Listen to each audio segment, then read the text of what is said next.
We need protection. Get on your radio, quick. I'm flying squadron in that case.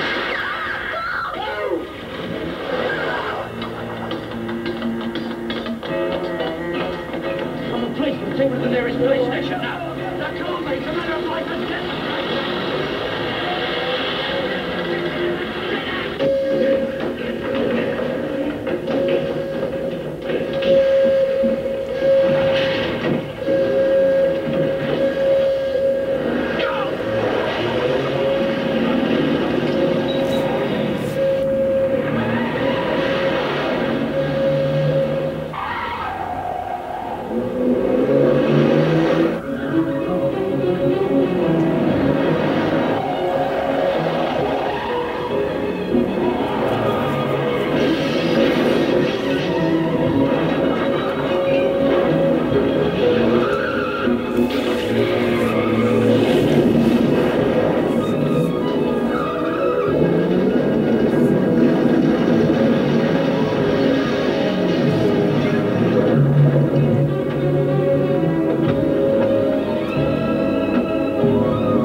Okay, I think that's the popular perception of what the Sweeney was about in the minds of those enthusiasts that still remain.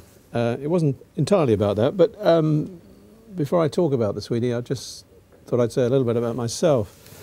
I graduated in industrial economics, don't ask me why, from the University of Nottingham, and I had the dubious honour of being one of the last national servicemen. After demob, I joined a London advertising agency as a graduate trainee. I didn't get on that well with advertising, and I contrived to get into telly.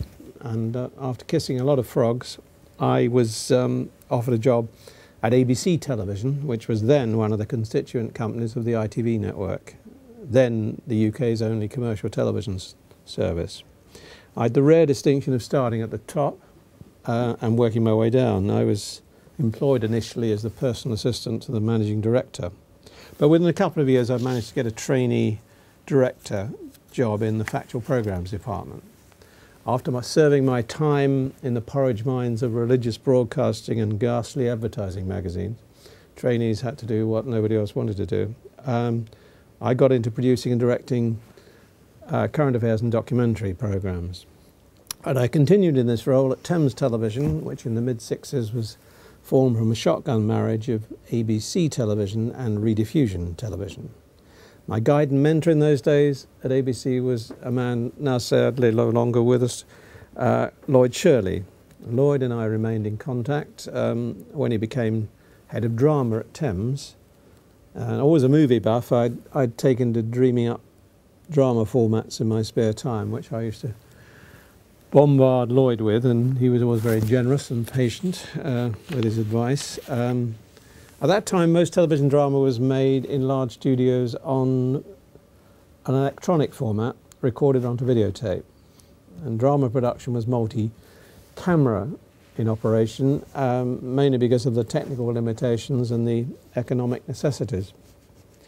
In consequence, drama productions, particularly in regard to their scripting, was derived very much from our theatrical traditions. Sequences of a single play or a series episode were recorded as a long succession of playing scenes.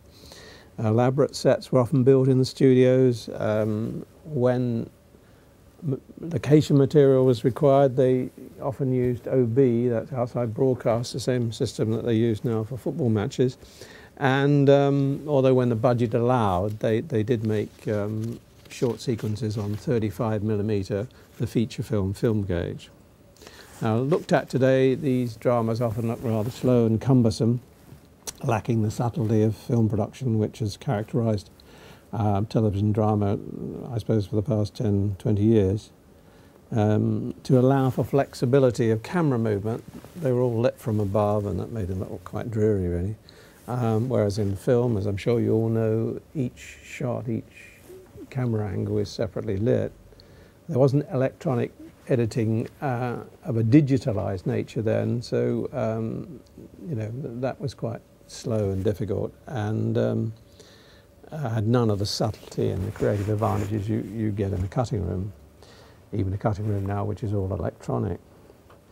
That side, in the eyes of many aficionados, this period was the golden age of British television drama.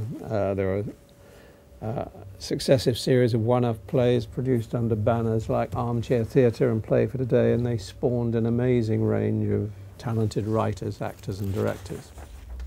Some drama was made on film. The late Lord Lou Grade was then the owner of a company called ATV within the ITV setup, and he had a company called ITC which made films for television. Lou, who was quite a clever operator, had worked out that you could make cheap drama and sell it in the States, obviously not to the major networks, and you could also find a market for it here off-peak, and these things were known as mid-Atlantic shows. They usually started with a P, Protectors, Persuaders, and it was usually a British actor and an American one, Tony Curtis and Roger Moore in his early days. Very little film drama, as we came to know it, was shown in prime time in the UK. That's between 8 and 10:30 at night. The breakthrough came at Thames in 1971 with a young director called Mike Hodges, whose background was current affairs, working on things like Granada's World in Action. He had an idea. He was determined to be a filmmaker. He was also a protege of Lloyd Shirley, like myself, although clearly he was much more successful than I was.